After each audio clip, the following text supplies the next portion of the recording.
everyone. I'm Mariel Hemingway. Welcome to Out Comes the Sun podcast with my partner, Melissa Yamaguchi. We have a great show today, and we have an amazing guest, and I'm kind of going to save that for just a minute longer, because she really is extraordinary. Her name is Mary Hayashi. You may know her. She's a California state representative. But first of all, we kind of wanted to start the show just kind of catching up. Melissa and I speak every day, and you know that because you've listened to our show. But so it's been an extraordinary time for me. I just wanted to kind of tell you about, I am now a grandmother. I think everybody knows that because I put some ridiculous thing on my Instagram about, wow, I've become a grandmother. I was driving from Idaho to California, and she had been in labor for 36 hours, my daughter, Dree. And anyway, I am now a grandmother, and I have an extraordinary little granddaughter named Luce Hemingway-Dellisanti. Really, Luce Dellisanti, which means light of the saints. So that's an exciting development. And the other thing is, I just got back from Arkansas, which is a place that I made a movie called God's Country Song, which is about a country singer, and I play a grandmother. It was kind of the prelude to my life experience of becoming a grandmother.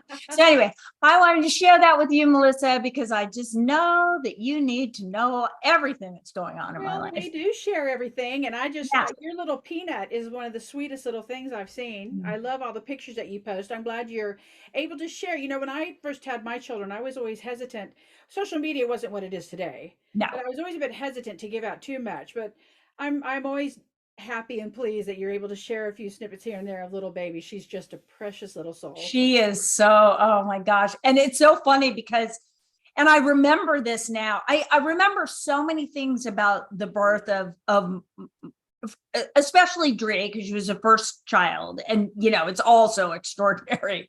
But I remember that kind of this deep falling in love. I mean, it's just so, and it's so profound, and the feelings are so strong that it's so sweet, because when I go to visit her and the baby, and it really is her and the baby, because I get as emotional about seeing the baby as I do about seeing my daughter being a mother. I mean, it chokes me up to even think about it. It's so, I mean, just to see how she is with her, but I'll be holding her and she misses her after like 5 minutes. I'm like, wait, what?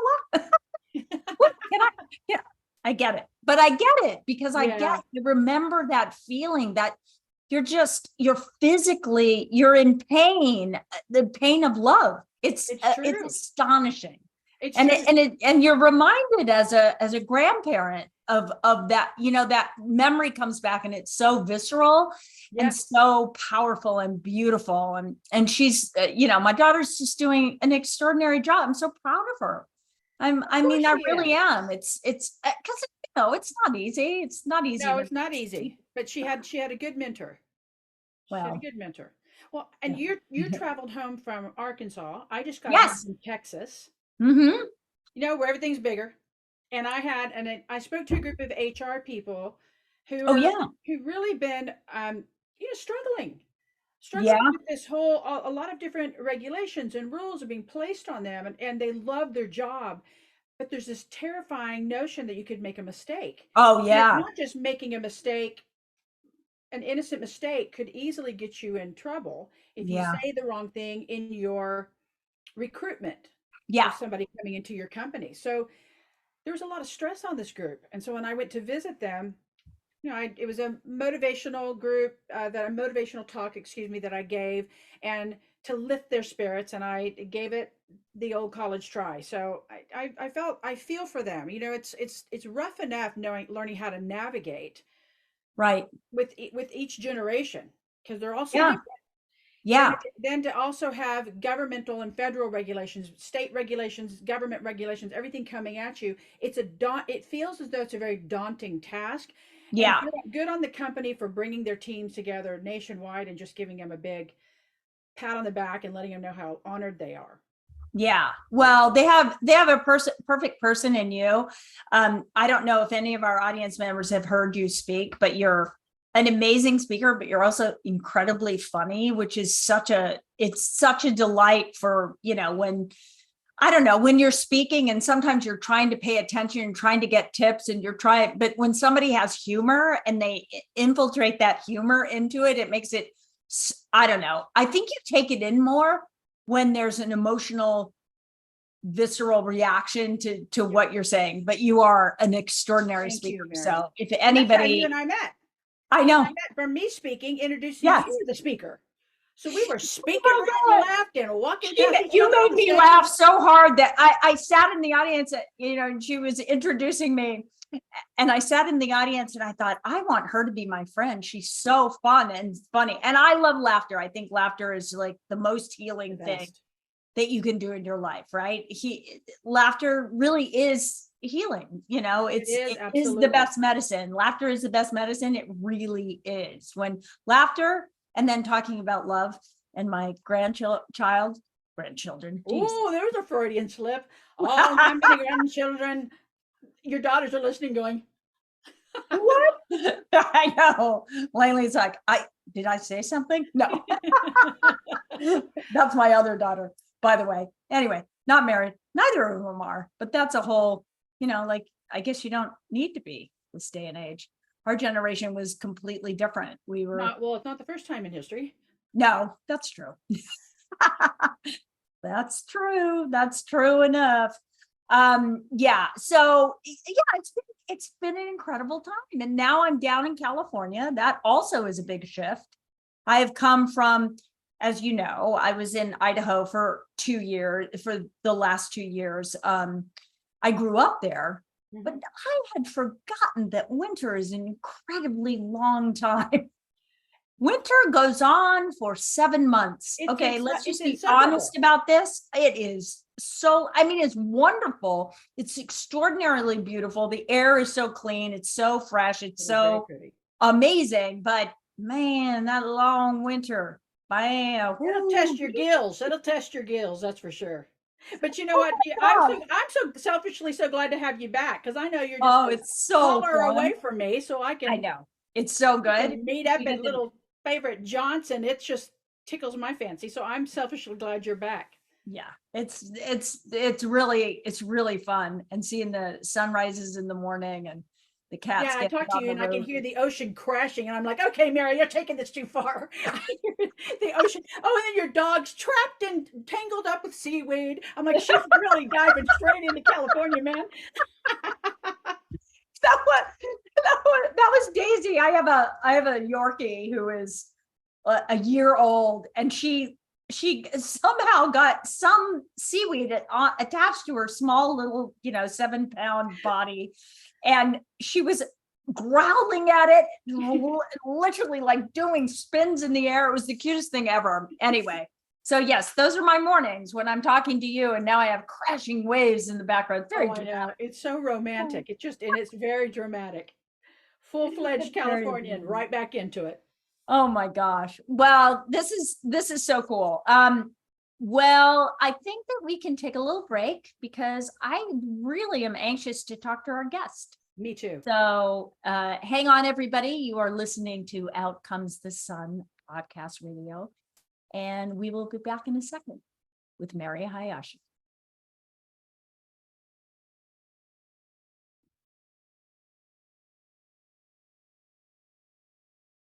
We're so excited today on Out Comes the Sun because Mary Hayashi, our guest, is an award-winning author and is among this country's most accomplished advocates for gender equality. As a national healthcare leader, public affairs consultant, and former California State Assembly member, Mary has championed meaningful reforms to expand the delivery and coverage of healthcare and has established unprecedented partnerships in support of social causes that previously had no financial or public backing. You are the woman of the hour. You are the woman of the moment. We need to talk to you. This is really vital stuff. Thank you so much for being with us. Oh, thank you, Melissa and Mariel. Such an honor to be with you today. I just cannot adequately express my appreciation to you and for both of you for doing what you're doing today and more.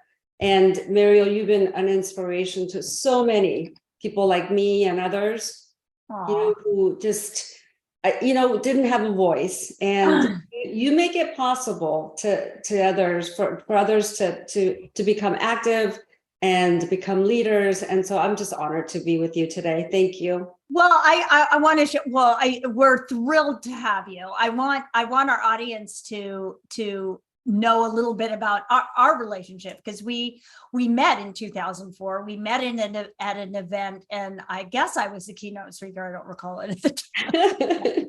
I remember meeting you and the impact that you had on me, and I remember you connecting with me, and we have kind of had a distant, but we've had a relationship over the years.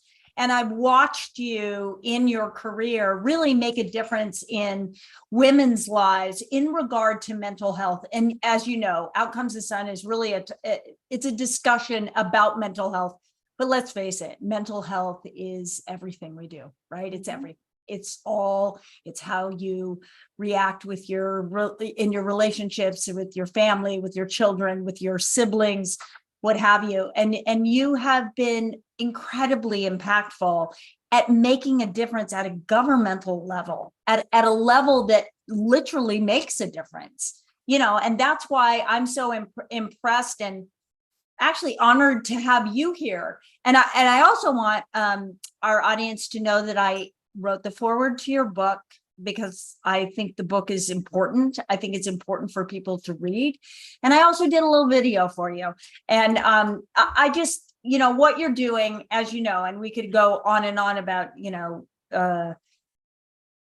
complimenting each other. But the important thing to know is that for everybody listening, women and men alike, everybody can make a difference by speaking up, by speaking out, by doing something, right? And that's how we can help one another. I always say to people, it's like, just, you know, for me, it's like, take care of yourself first, right? Because ultimately you have to take care of yourself, and then you start taking care of the people around you.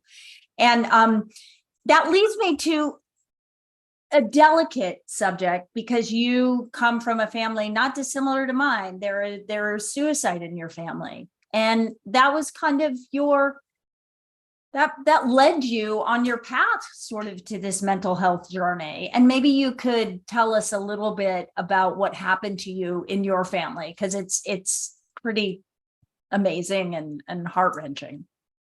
Yeah, and I love your book too, because, you know, just talking about your family so openly like that, Mariel, it's so important, because, you know, in sort of the political scientist world, we call that a role model effect. You know, you can't be what you can't see. So when you see examples, when you see people like you speaking out, and that makes it okay for others to speak out. I mean, that really has an amazing effect. And, you know, what led me to a lifetime of public service and mental health advocacy, you know, is that I lost my older sister to suicide when she was 17 years old and I was 12. Oh. And, you know, in my culture, you know, especially girls, we're not supposed to, you know, seek help. We're not supposed to talk about our problems. You know, we're supposed to be respectful, silent, you know, and we're really there to support the family, and we don't bring shame.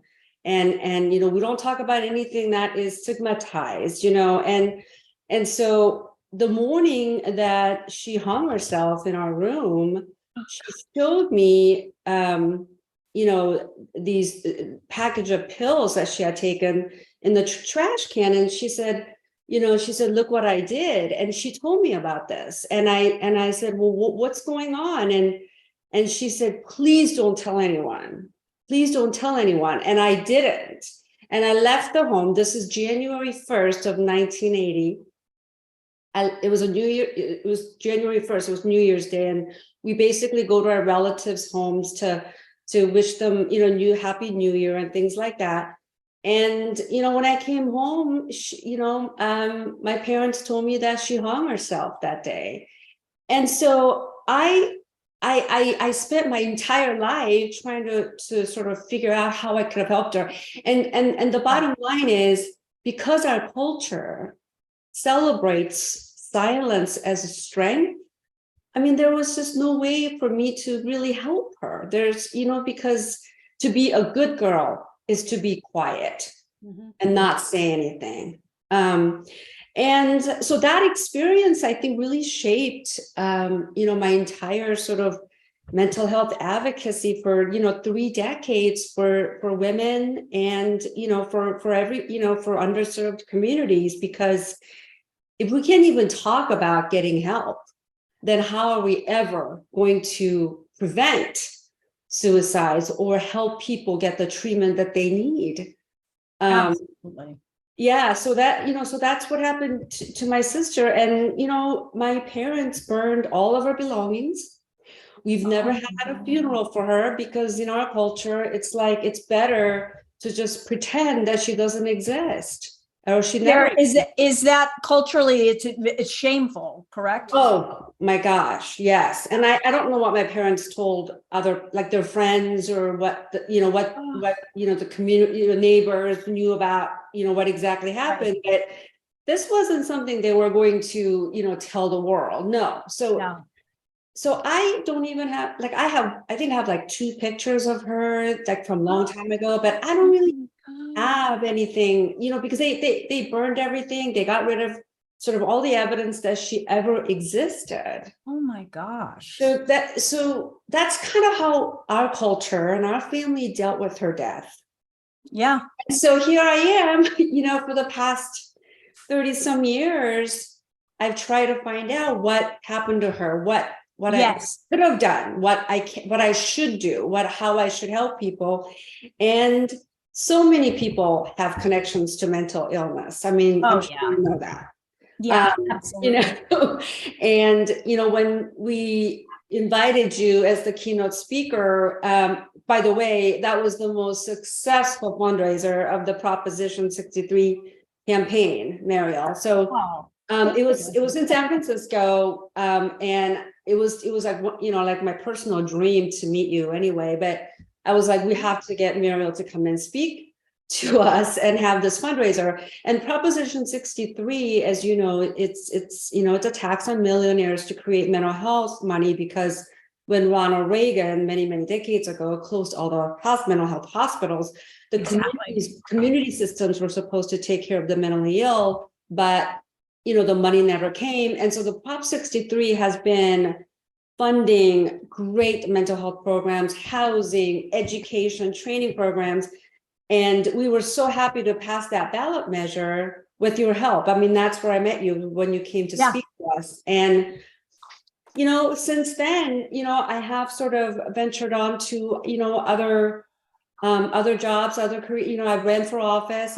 One of the first legislation that I authored was AB 509, which was to create Office of Suicide Prevention for California. Because when I got to the legislature, I was like, we don't have the Office of Suicide Prevention in the Department of Mental Health. So that was one of my first bills. And so I continue to work in mental health advocacy, and and just thinking about my sister, and how I couldn't help her. Nobody could help her because of our culture, and just wanting to just continue to just do good and continue to work on mental health issues the way you have been. And after I trimmed out of the legislature, I was thinking a lot about women legislators, why they run, what kind of issues they work on. And that's where the sort of the book comes in, because studies have shown that women politicians view themselves as voice for the voiceless. We take on issues that are very personal to us. Yes.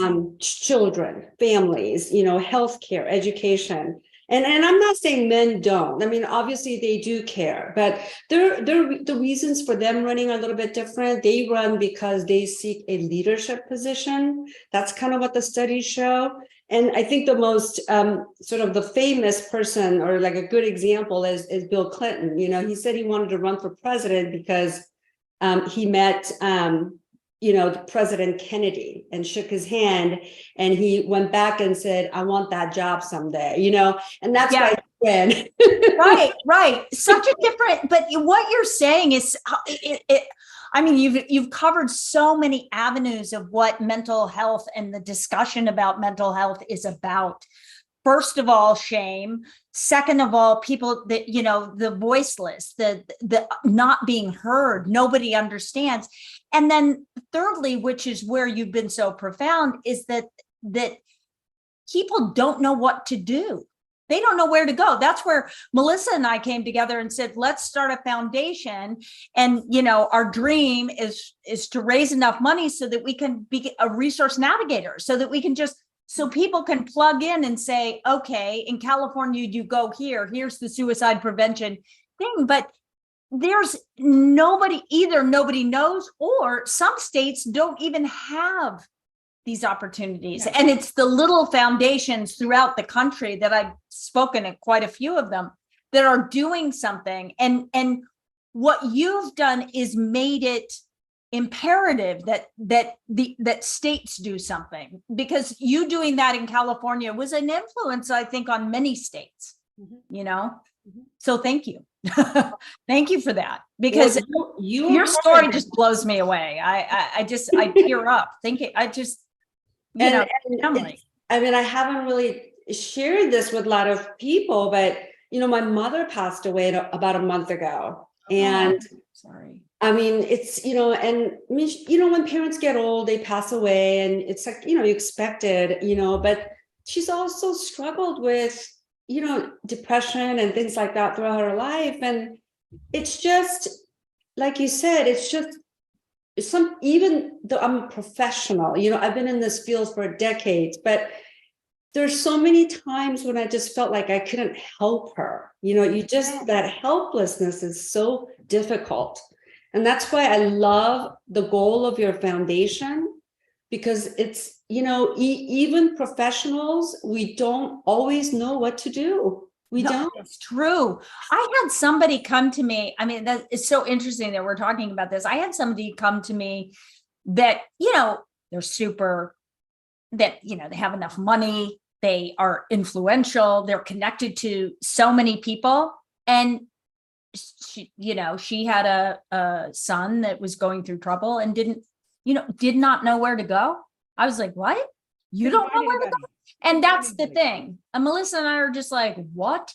It's so, but that's how it's people like you. It's me getting up and making a stink. It's Melissa and I talking about it.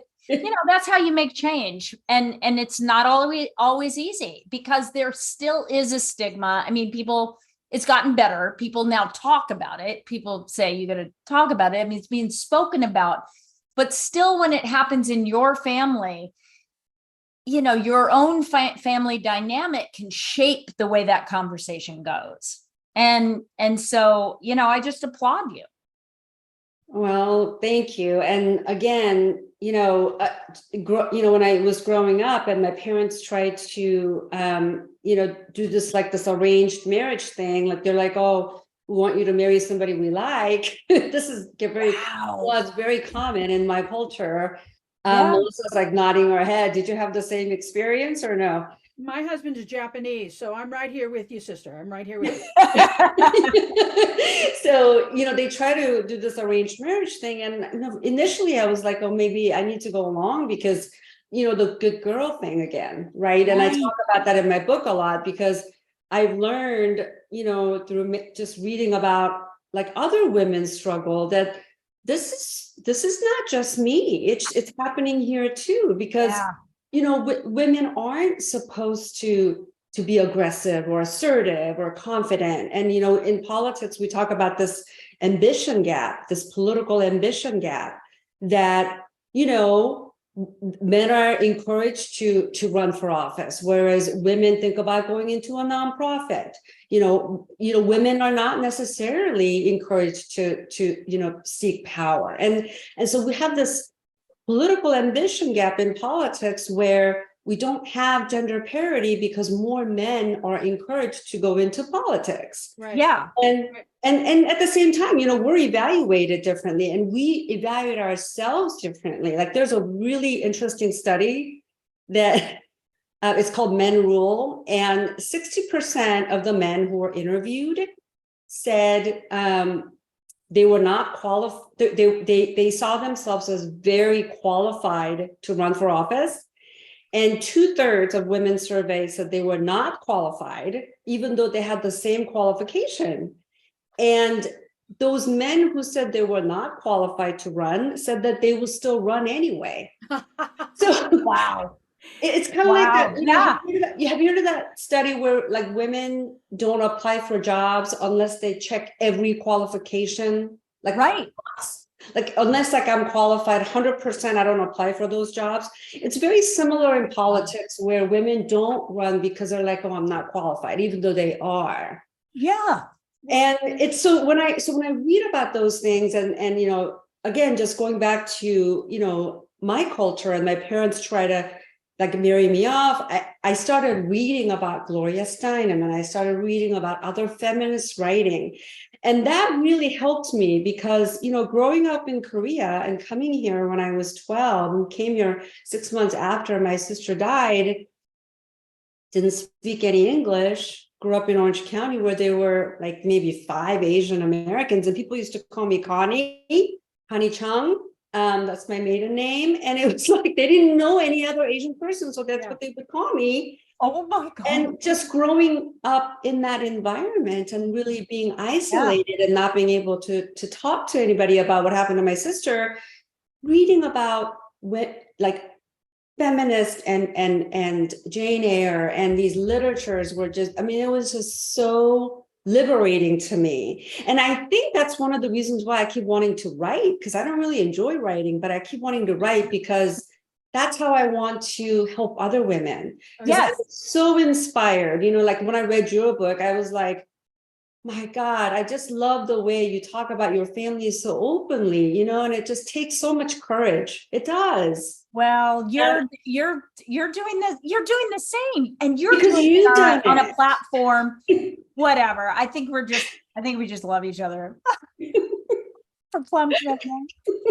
But seriously, but Melissa and I understand that. We understand that it's very challenging what you've been through, but for you to have come from what you came from, and for you to get into politics and really get into a world where, and also becoming a politician with power, you're not only, you're not only a woman, but now you're a bitch, right? Isn't that what everybody thought you were, right? Because you're strong and you have a voice that you must be, why is it that women are always considered like, because because of their power?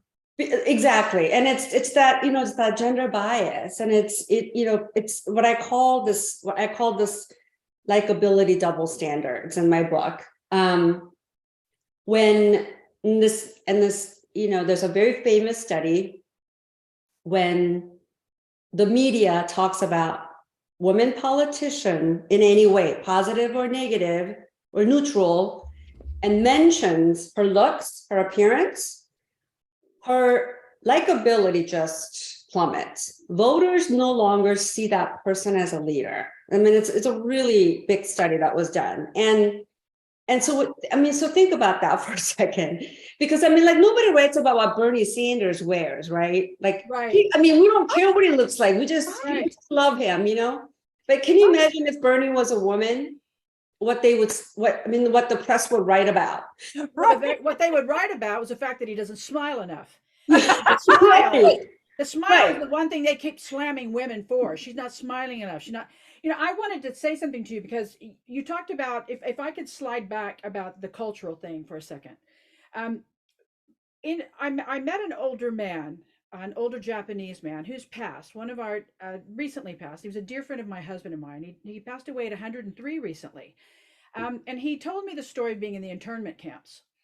And prior to him being in the internment camps, his mother had passed away when they came from Japan, and then shortly thereafter, his father remarried.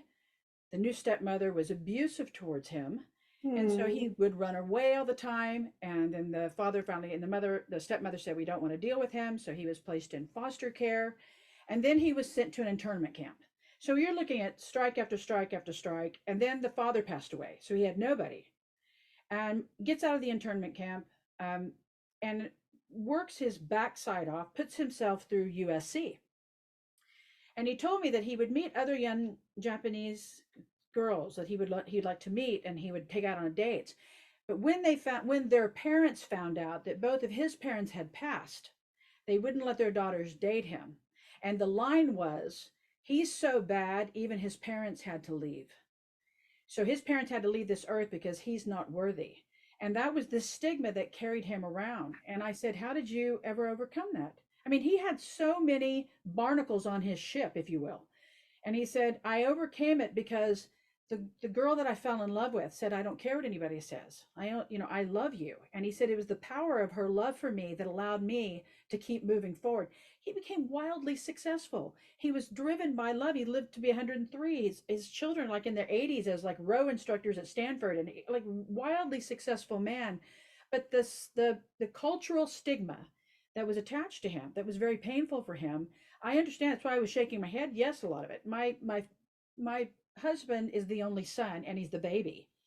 And then loud comes this loudmouth white girl, right? So there was a little bit of fear and trepidation about me marrying into the family and what I was going to be like.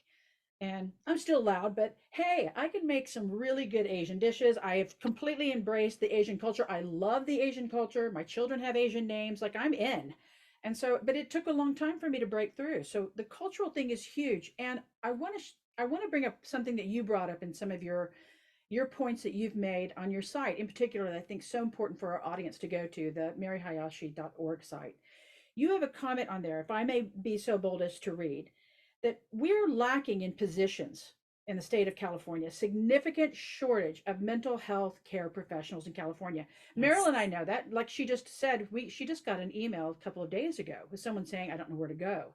Yes. Not only is there a shortage of them, but when there are the positions, you made a fascinating point that I think we got to highlight.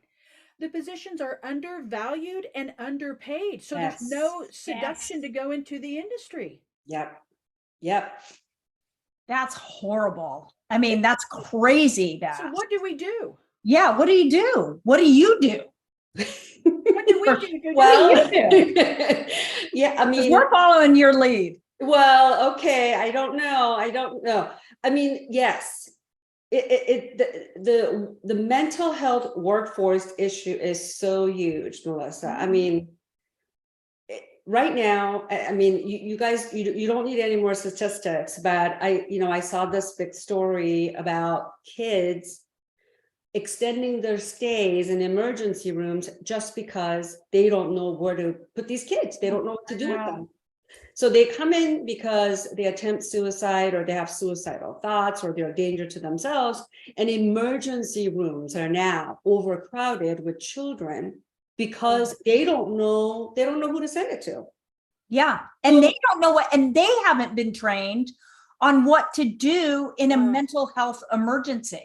And they don't think of it as an emergency, or if they do, they medicate, but they medicate inappropriately. I mean, there's so many things that can happen in those very critical hours. I mean, I think there just has to be something implemented about educating our, because our emergency care system is fabulous in this country, but when it comes to mental health, everybody's at a loss. Yes. Except these smaller organizations, but nobody knows where those are.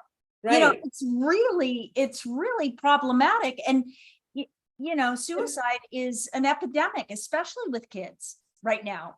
How so there are a couple things. So it is right now. The statistics are really just really out of this world. I mean, record high.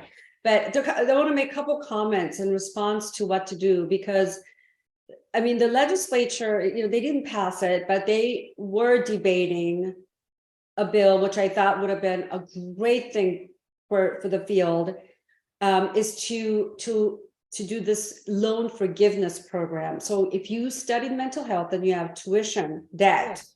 and you decide to go into a mental health field, then we would have a program where we would pay off your student loan. Oh my gosh. Right? Tuition reimbursement program. That's the information I saw on your site. Is that what you're talking about, Yes. Mary? Yes. So I Okay. really want, I mean, so we, hopefully someday we'll have that bill, we could pass that legislation, because we need to value those who do this kind of work. This is so important. We can't just pay. You brought up something so important, because one of the things that I talk about when I speak to groups, because it's not just the people suffering, it's the people that are suffering that are helping the people that are suffering, and nobody addresses that. The people, it's like the people left behind after a suicide, there's tremendous trauma. You spent a lifetime trying to overcome that trauma, and nobody realizes that the people left behind are kind of going, holy crap, my life is like, I don't know how to move forward. How do I move forward? Yeah. And then another bill that I authored, which was signed, became law, which I'm really proud of, is AB 235. And it has to do with not requiring prior authorization from insurance companies when people are admitted to emergency rooms with psychiatric problem. Yes. Yeah. So, when you're admitted, if you have a cut, they treat your cut and you're released. Well, in a psychiatric emergency, you can't just release them after you give a medication or a one-time counseling. And insurance companies would force them to release those people early because they don't want to pay, or you have to go get prior authorization. So I authored a bill, it was 2010, basically saying insurance companies cannot require prior authorization if the person is admitted with a psychiatric emergency. So if they need to stay in emergency for a week, then they have to cover that automatically. And the doctors and the hospitals don't need to get prior authorization from the insurer. So I'm really proud of that work that I've done. Oh, that's amazing. Excellent. Because when I see these kids stuck in an emergency room because they got nowhere to go, I'm thinking, oh, thank God, at least, they're being covered by their insurance. So I know the progress is slow, but I feel like, all of us, who care, we just have to keep going. We just have to keep doing this and make a difference in whatever capacity, whether in the legislature or through a book or, through your foundation. I think that's amazing. I want to help you. Please tell me how I can. Oh, you're amazing. You're helping us. You're talking about this helps us. And I also want to remind our amazing followers and listeners to get your book, because your book is extraordinary. Women in Politics. Go to maryhayashi.org to get your book, because it's very, very important. And tell us your call to action. So call to action in my book, because, women have to, when I interview these women about their journeys and their leadership stories and their lessons, and combining with the research that I've been able to gather to kind of put together this book, what was very clear to me is that the journey requires momentum, tenacity, and resilience. It's not this one magic moment.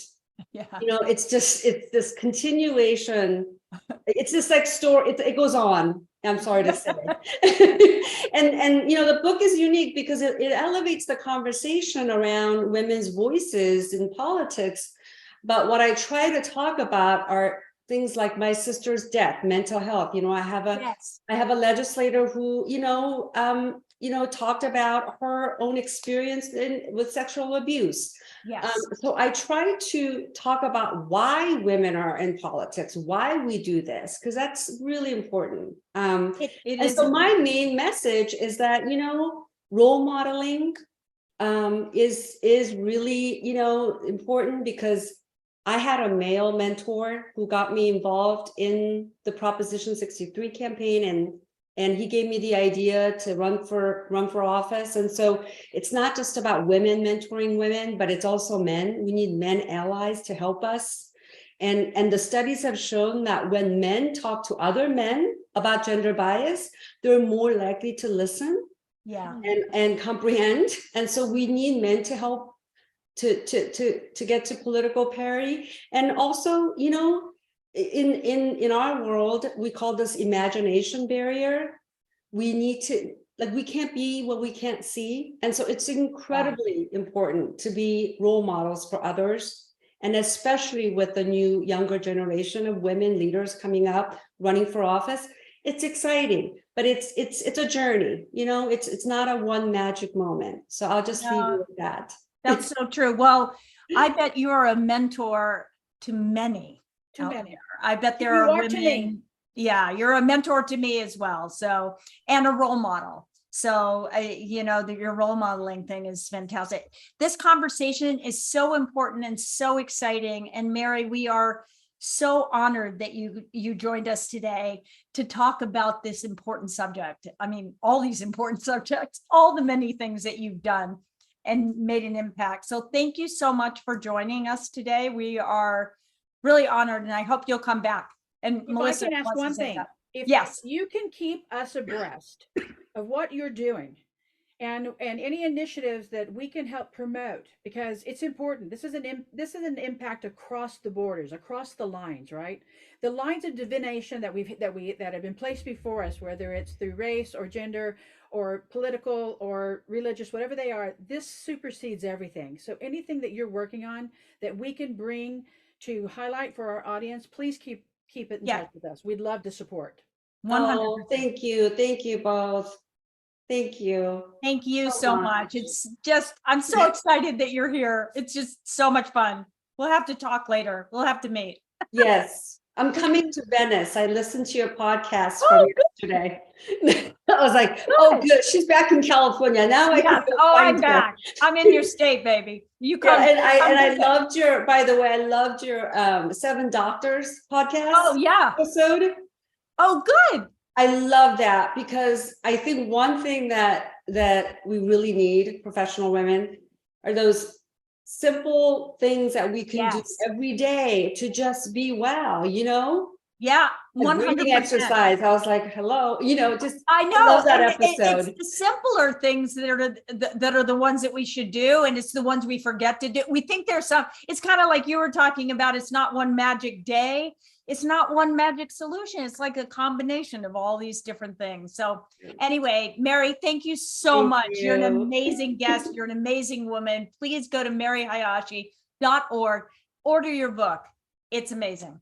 Thank you. And I did write the foreword. I'm just going to say.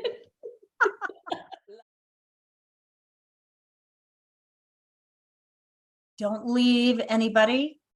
Out Comes the Sun is coming back with a beautiful tip from Melissa Yamaguchi on Feng Shui. So good.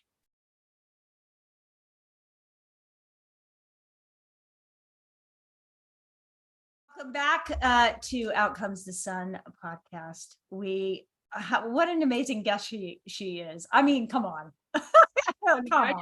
I feel so connected to everything happening. I feel like I'm right in the middle of DC, right in the middle of Sacramento, and I'm 10,000 miles away. But just to be connected with somebody who's so on the pulse of what's happening, I know. And I love, what's really great about her she does kind of cross that gender gap, because she's very good about giving lots of statistics, which guys I know they love to hear like to want to hear what's going on. I'm more emotional. I just want to hear like the stories, like when she talks about her her daughter and her family, like getting rid of all of her things, that blew my mind. Oh my God. Well, it made me think of my friend Francis and how people wouldn't let their daughters date him. So there's this Oh, incredible shame. Yeah. yeah, it's Yeah, heartbreaking. it's Listen, horrible. And her mother had depression later on in her yeah, life so that the she probably had she depression, carried it with her. yeah, Yes. forever. I mean, I'm sure, and never could deal with it, Never and could. so many cultures are still in that predicament. Yep. Let's go to a different note. I want you to give this is a new thing in our podcast. We're going to have a little tips. And our first is coming from you. I want you to talk about Feng Shui today. And I want you to give us a little tip I on am more something. than happy to. Yeah, So please. we're going to be hitting this every week, but what the tip that I want to share with our audience today is the feng shui of your bedroom. And I didn't say your boudoir. I said your bedroom. So in feng shui, your bed is your haven, and it is for everybody, but in feng shui we focus on the energy of your room. So the tip is I want you to focus on your sheets, the temperature of your room, your mattress, your pillows, and the quality of light. Is there a lot coming in your room? The sound in your room? Those are good health tips that I know you give in the seven doctors. But in feng shui, that's also a very huge tip in feng shui, is to understand that when you get into your bed, the feng shui tip is to have everything else blocked out, just where that bed becomes a cocoon and embraces you so that you can rest peacefully and approach tomorrow rested. So I did a speech recently where I was telling the audience I don't spend a lot of money on shoes and purse. I'd really put it more into the sheets and to the pillows and the mattress.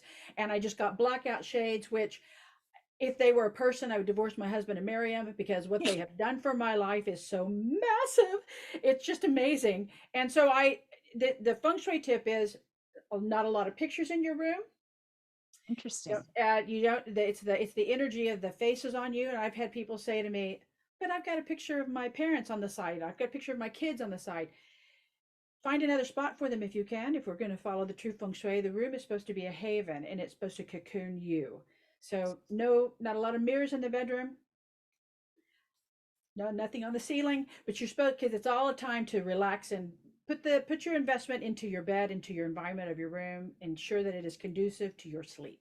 I love that. That really, and you actually told me today, and I was really worried because I just put a plant in our new apartment. I put what, and you were like, well, as long as there's not more than one plant. So I have No, not as long as there's not more plants than people. more plants than people. That's what you the said. Inmates to run the asylum. You've got to have everything's got to be measured and in control. Okay.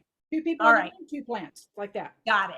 2 Got plants. it. Okay. Yeah. Well, it's wonderful. And it's very interesting because this is a new apartment. We don't have a lot of stuff, and I didn't bring, tons of pictures and stuff like that.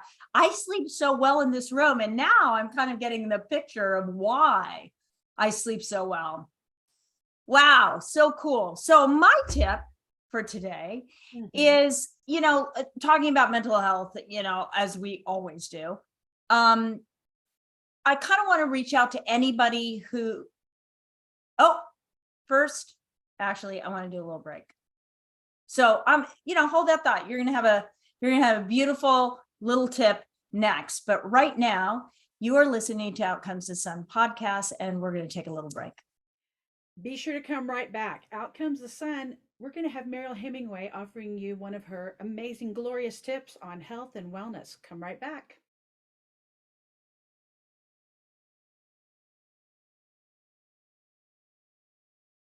Okay, so my tip for today, since we've really been talking about mental health, and if anybody's out there suffering, and I'm not a doctor, I'm not trying to prescribe or tell you what to do. This is not a professional tip, although it's a tip that has helped me and helped some friends in the past. If you're ever feeling incredibly anxious or depressed, and I'm not talking about psychosis, I'm talking about just, regular depression that we all come up against in our lives, or anxiety. one of the greatest things that I have learned to do for myself is to go outside, literally go outside, get my bare feet on the ground, either on a beach, the sand, a dirt path, or just my backyard in the grass, right? If it's not winter where you are. But get your feet on the ground, ground yourself, because that electromagnetic field that's coming from the earth helps to get rid of the neuroinflammation, which is brain inflammation, so that you can actually get rid of those negative thoughts. The other tip for anxiety or depression is, while you're barefoot, if you can, and you're not afraid of it, walk around a block, walk around your house, walk around your neighborhood, because anytime you move your body, it changes the way that you're thinking. Yes. So if you're depressed or you're anxious, if you move, it will change. You may not feel perfect, but it will change. And then the third thing that is a part of this, if the sun is out, get light in your eyes. Light into your eyes is huge to helping make you feel better. Those three things, I'm telling you, a friend of mine, and a really quick little story to highlight this. A friend of mine was on Instagram posting a story, and it was I was like, what is wrong? He was crying and he was posting, right? It was a story. I think it was live or something. I called him immediately. I said, are you okay? He goes, he lived out in the Pacific Northwest, and it'd been raining for, I guess, weeks and weeks and weeks. Right. And I suffer from SAD, which is seasonal affective disorder. And so I understand it. And I said, look, and I told him these three things to do. I said, get barefoot, go outside, walk around your block. And if there's some sun anywhere, or even if it's just light, just look up into the sky where the light is bright. Well, he was fortunate then that there was a break in the clouds and he was able to get the sun.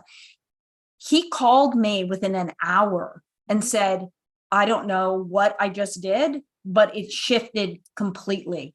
So these things are little tips. Again, I'm not a doctor. I'm not a psychiatrist. I'm not trying to, keep anybody from doing something else, but I know these things work.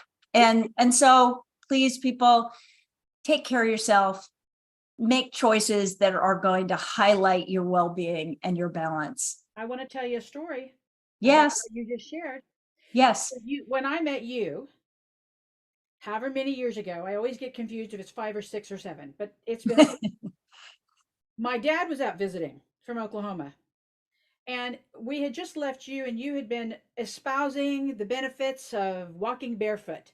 And, growing up in Oklahoma, we would walk barefoot, but you have to be very selective because there were sticker patches everywhere.